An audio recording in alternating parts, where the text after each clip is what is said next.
जन्म ली है जग जननी सिया। ये मिथिला के माइट सो जन्म ली है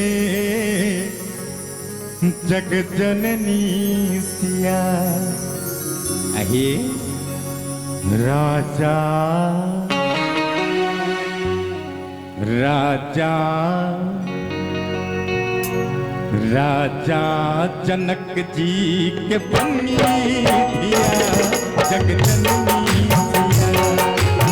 राजा जनक जी के बनी दिया जग जननी सिया।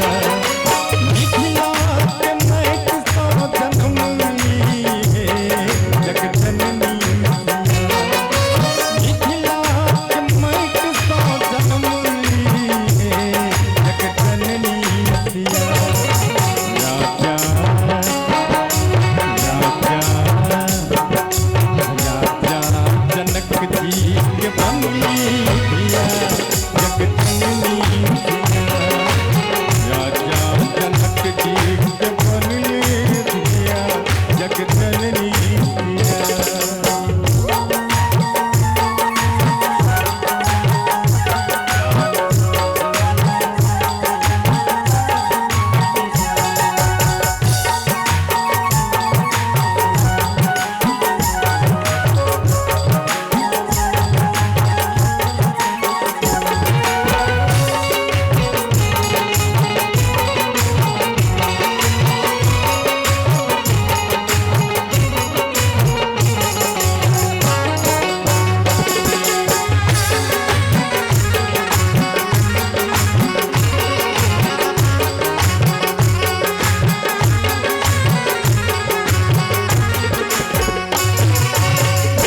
भूमि मिथिला के राजा जनक जी तो कैल और केला संग नन जोतकी।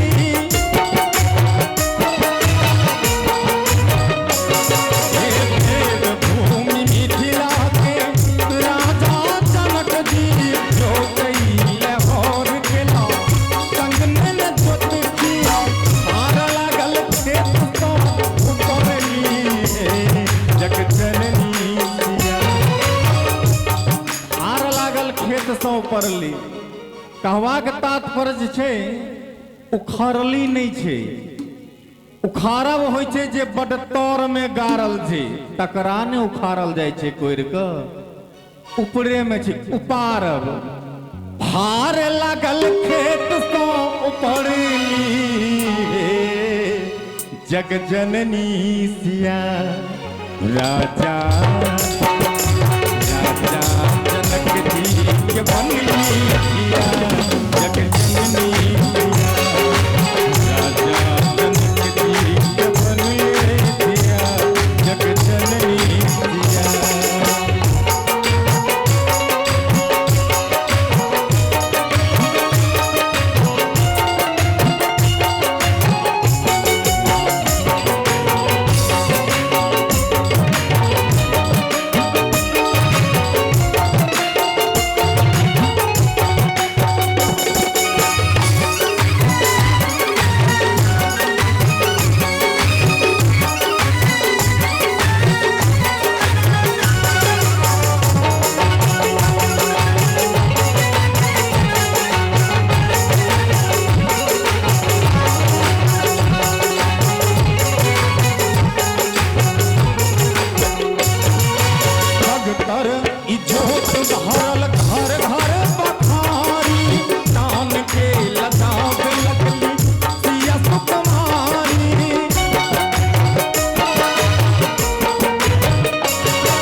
जननी